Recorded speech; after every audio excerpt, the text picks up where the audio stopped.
Very good morning dear student, welcome back to our channel viral English. This is your mentor Azam Khan. दोस्तों, आज के इस video में अपन बात करेंगे एग्जामिनेशन में पेपर कैसे अटेम्प्ट करें। ये बहुत बड़ी टॉपिक रहती है हर स्टूडेंट के लिए, तो दोस्तों बने रहिएगा हमारे साथ। आज हम लोग बात करने वाले हैं कम समय में पेपर सही से कैसे अटेम्प्ट करें, ताकि दोस्तों आपका नंबर भी सही हो जाए और आप कम समय में अधिक से अधिक कॉपी को लिख सकें। दोस्तों, ये कहीं नहीं लिखा है कि अगर आपकी हैंडराइटिंग सही नहीं है तो आपके मार्क्स काट लिए जाएंगे, या फिर पेपर ऑर्डर में नहीं करा तो आपके मार्क्स काट लिए जाएंगे।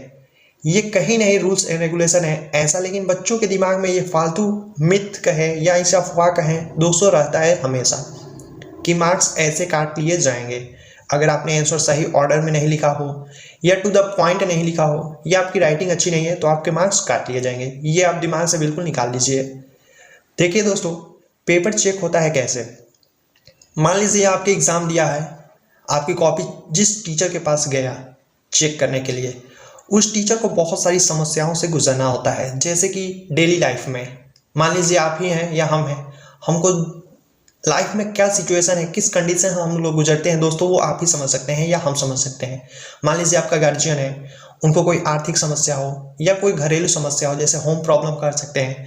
ये समस्याएं सारे दोस्तों टीचर से लाइफ में भी उनको भी झेलना होता है। वो भी इंसान है, वो भी कुछ ना कुछ प्रॉब्लम से गुजरते रहते हैं डेली। जैसे कि घर से लड़ के आए हों या जिस सेंटर में हो वो बैठने जा रहे हैं, वहाँ के लाइट की कमी है, कुछ ना कुछ इन्वायरमेंटल कंडीशन होता है दोस्तों। क्लास वहाँ पे जो कॉपी चेक होता है वहाँ पे क्लास थोड़ा सा कहें तो कुछ नॉर्मल कंडीशन से भी लो रहता है।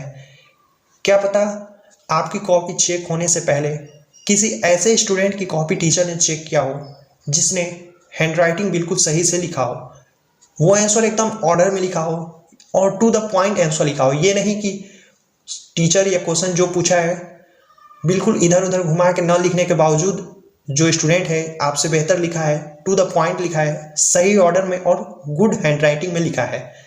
अब आपकी कॉपी चेक होने का समय आया, लेकिन आपने सही ऑर्डर में नहीं लिखा। दोस्तों याद रखिएगा, आपने सही ऑर्डर में नहीं लिखा। सही ऑर्डर कहने का मतलब आंसर 1 2 3 लिखने के बाद आप आंसर डायरेक्ट 7 लिख दिए, उसके बाद आंसर 9 लिख दिए या आंसर 11, घुमा फिरा के इधर उधर आपने लिख दिया। इसमें कोई बात नहीं है, दिक्कत बस टीचर को नहीं आना चाहिए।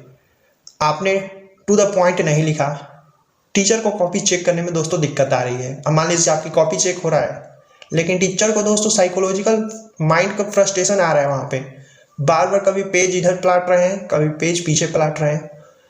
ये तो होता है दोस्तों। आपको मान लीजिए हमको भी आंसर फर्स्ट आया तो हम आंसर 1 लिखेंगे, उसके बाद आंसर 2 लिखेंगे। मान लीजिए 3 नहीं आ रहा है तो हम छोड़ देते हैं, डायरेक्ट 4 लिखेंगे। लेकिन ये दोस्तों टीचर के लिए बहुत दिक्कत होता है। कॉपी चेक करते समय उनको दिक्कत होता है। यही बात है, कॉपी इधर उधर पलट रहा है टीचर, जैसे कि आपने लिख दिया आंसर 1 2 उसके बाद 4, यही मेन प्रॉब्लम है।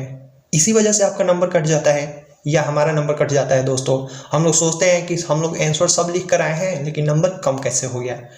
तो हमें कुछ बातों को ध्यान रखना है कॉपी लिखते समय। सेंटर में एग्ज़ाम आ रहा है, आपका भी एग्ज़ाम फरवरी में, हम लोग मेन बोर्ड के एग्ज़ाम का कॉपी कैसे लिखना है वही देख रहे हैं।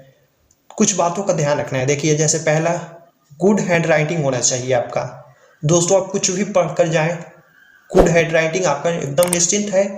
कैसे होगा हम लोग बात करेंगे, लेकिन राइटिंग आपका बिल्कुल अच्छा होना चाहिए। सेकेंड पॉइंट, हमें क्या दिमाग में ध्यान रखना है, सही ऑर्डर में लिखें आंसर को।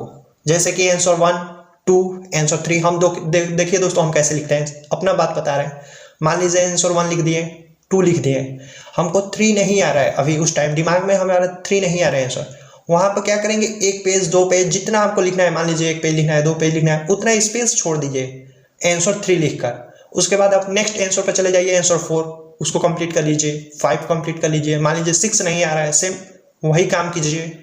जैसे कि आपको 1 पेज में लिखना है, आपका एबिलिटी है दोस्तों कि आप 1 पेज में लिख देंगे, 1 पेज 2 पेज जितना है आपको छोड़ दीजिए आंसर 6 डाल के, फिर आगे बढ़ जाइए। इससे क्या होता है, देखिए दोस्तों, इससे क्या हो रहा है कि हम एक ऑर्डर में आंसर का लिख रहे हैं, 1 2 3 4 ऐसे क्रम में हम लोग लिख रहे हैं। इससे क्या होता है, टीचर को कॉपी चेक करने में कोई दिक्कत नहीं आएगा। टीचर को कॉपी चेक करने में कोई भी दिक्कत नहीं आएगा। इससे क्या होता है दोस्तों, टीचर आपको नंबर भी अच्छा देते हैं और आपकी कॉपी से वो खुश भी हो जाते हैं। थर्ड पॉइंट है, टू द पॉइंट आपको आंसर लिखना है। पूछ दिया भारत की राजधानी कहाँ है, आप दिल्ली ना लिखने के बजाय लिख दीजिए भारत की राजधानी। आप अपने गांव का पता लिखिए, आप अपने ज़िले के बारे में लिख दीजिए, तो टीचर नंबर काटेगा ही काटेगा। बाद में आप बोलेंगे सर मेरा नंबर कैसे कम हो गया। तो ये कहने का मतलब दोस्तों टू द पॉइंट आपको आंसर लिखना है। जो क्वेश्चन पूछे आप वही लिखिए। थोड़ा सा इधर उधर बीच में घुमा सकते हैं, हम भी घुमाते हैं, आप भी घुमाइए। मान लीजिए ऊपर लिख दीजिए टू द पॉइंट जो पूछा है, नीचे भी लिख दीजिए। बीच में अगर आपको दिक्कत आ रहा है तो थोड़ा सा इधर उधर से आप लिख सकते हैं। उतना माइंड है आपके पास, बोर्ड का एग्जाम दे रहे हैं, हम भी बोर्ड का एग्जाम दिए थे, आप भी दे रहे हैं बोर्ड का एग्जाम। उतना तो आप माइंड है आपके पास, तो कुछ लिख सकते हैं अपने से बना के। लेकिन हाँ याद रखिएगा टू द पॉइंट आपको लिखना है। जो पूछा है सेम उसी में थोड़ा सा इधर 19-20 हम जैसे कहते हैं ना देसी भाषा में 19-20 उसको लिख सकते हैं। तो चलिए बात करते हैं हैंड राइटिंग कैसे सही होगा। इसके लिए दोस्तों एग्जाम से पहले खुद आंसर लिखिए। करने का मतलब रफ शीट पे इतना आंसर लिख दीजिए, एक आंसर लिखना है उसको 10 बार लिखिए।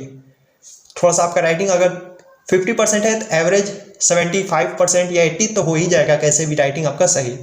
जितना हो सके कुछ लिखना है, कहानी लिखिए रफ शीट पे। दोस्तों फ्री टाइम है, आप भी फ्री हैं, एग्जाम अब करीब आने वाला है। अब काम कीजिए, जितना पढ़ चुके हैं बस उसी को रिवाइज कीजिए और खूब हो सके तो खूब उसको रफ शीट पे लिखते रहिए। सही ऑर्डर में लिखना ही है, आपको बता दिए कैसे लिखने हैं। टू द पॉइंट लिखिए, बस 3 बातों का ध्यान रखिए, देखिए नंबर कैसे आपका इंक्रीज होगा बोर्ड के एग्जाम में। तो चलिए दोस्तों नेक्स्ट वीडियो के लिए इजाज़त दीजिए, तब तक के लिए जय हिंद जय भारत।